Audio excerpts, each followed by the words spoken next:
I thought dropping my son at the airport was the last thing I needed to worrying about that morning. He was leaving for a business trip and I was already thinking about getting home, making some coffee and finally sitting down after a busy week. Then my phone rang. It was our housekeeper, Maria, a woman who had worked for our family for 10 years. Her voice was shaking. She did not say hello.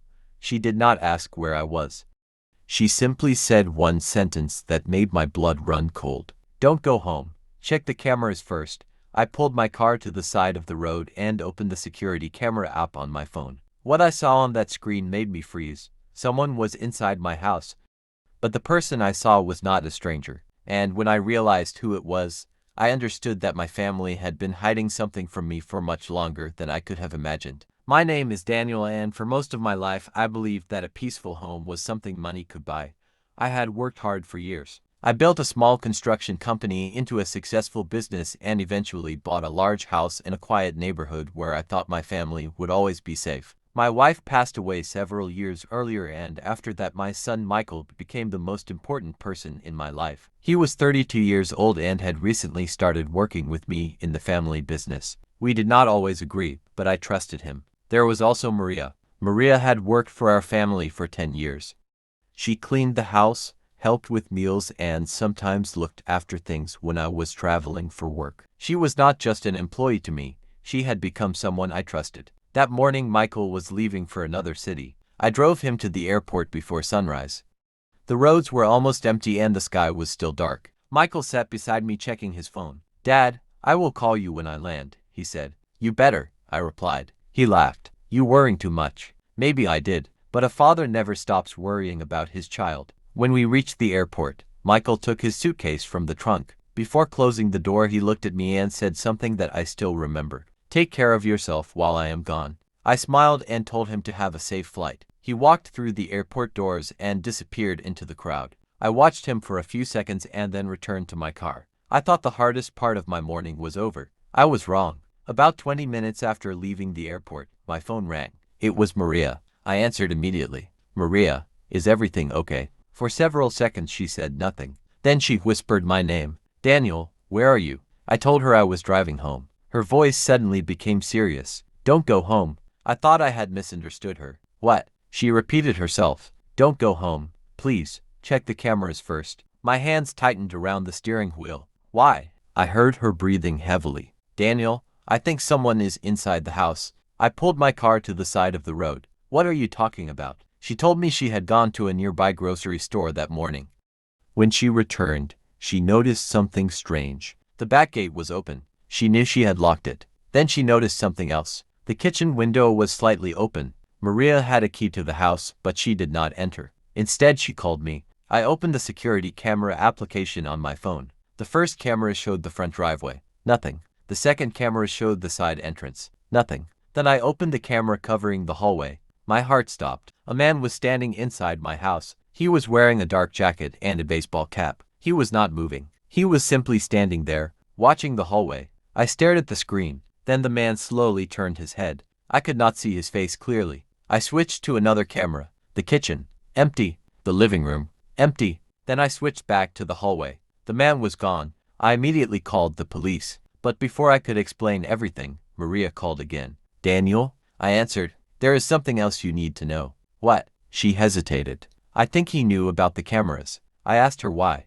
"Because yesterday I saw your son talking to him." Those words changed everything. "My son, Michael." I asked her to explain. Maria said she had seen Michael standing near the back entrance with the same man. She thought the man was a business associate. She had not thought much about it at the time, but now she was terrified. I sat inside my car trying to understand what I was hearing. Michael had just left for the airport, or at least that was what I believed. The police arrived at my house before I did. They entered carefully and searched every room. Nobody was inside, but they found something. A small black bag hidden behind a cabinet in my office. Inside the bag were several documents, copies of my business records, property papers, bank statements, and photographs of my house. I felt sick. Someone had been planning something. But the worst discovery came when one officer asked me whether anyone in my family had access to my security system. I said yes. "My son." The officer looked at me. Then he asked another question. "Could your son have disabled or changed the cameras?"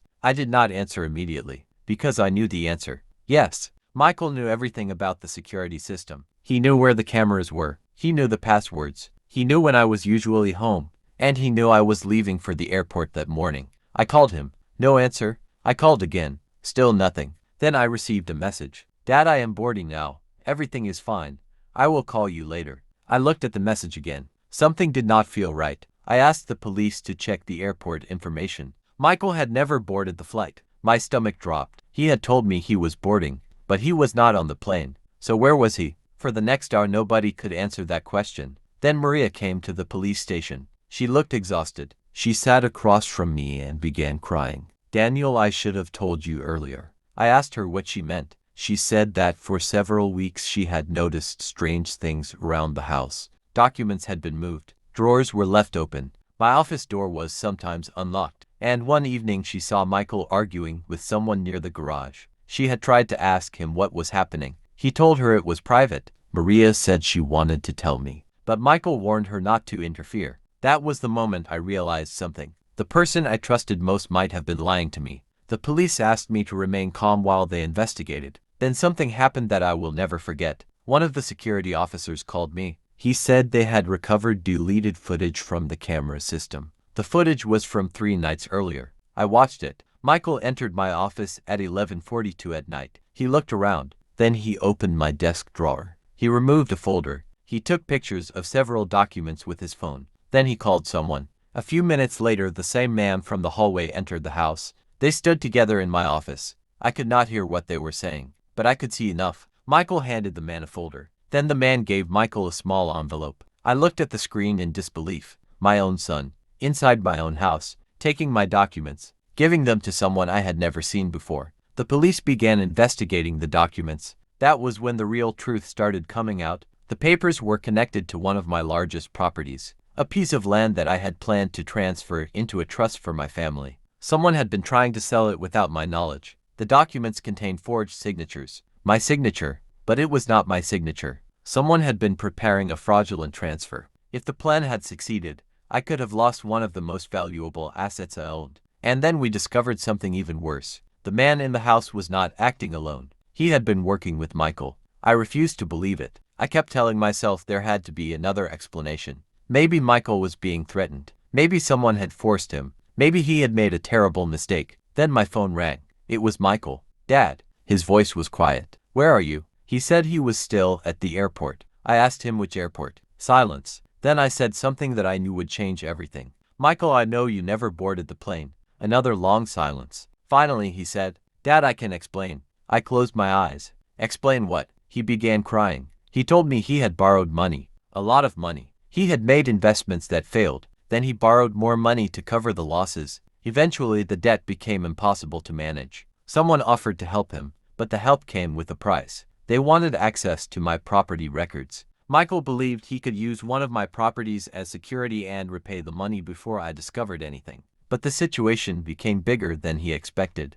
The people he was dealing with wanted the property transferred. Michael said he had tried to stop them, but by then they had enough information to threaten him. I asked him why he never came to me. He said he was ashamed. That answer broke my heart. Not because of the money, not because of the property, because he believed he could destroy everything rather than admit he needed help. The police eventually located Michael. The investigation continued and the people involved were identified. The security footage became important evidence. Maria had made the phone call that saved me from walking into my own house while someone was still inside. And the cameras gave investigators the evidence they needed to understand what had happened. But the biggest lesson for me was not about security cameras. It was about trust. For 10 years, Maria had worked quietly in my home. She never demanded recognition. She never expected a reward. She simply saw something that frightened her and chose to speak. That decision may have protected everything I had worked for. Months later, I changed the security system. I changed every password.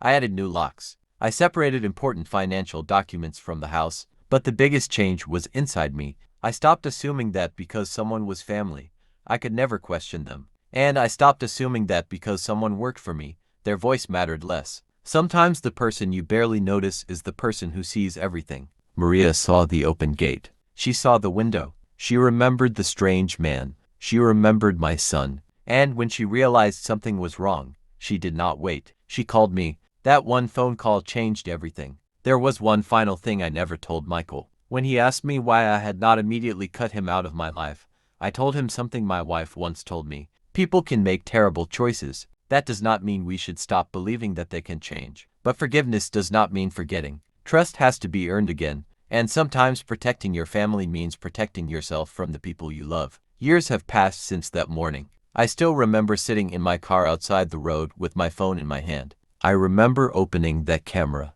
I remember seeing the man standing inside my house. And I remember the sentence that started everything. Don't go home. Check the cameras. If Maria had waited another 30 minutes, I might have walked through that front door without knowing what was waiting for me. Today, whenever someone asks me what the most important security device in my house is, I give them an unexpected answer. It is not the cameras. It is not the locks. It is not the alarm. It is knowing who you can trust and listening when someone brave enough to warn you speaks up. Because sometimes the person saving your life does not look like a hero. Sometimes they are simply standing in your kitchen holding a phone and saying the words you desperately need to hear. Don't go home. Check the cameras. Strong ending. That morning I thought I was simply dropping my son at the airport.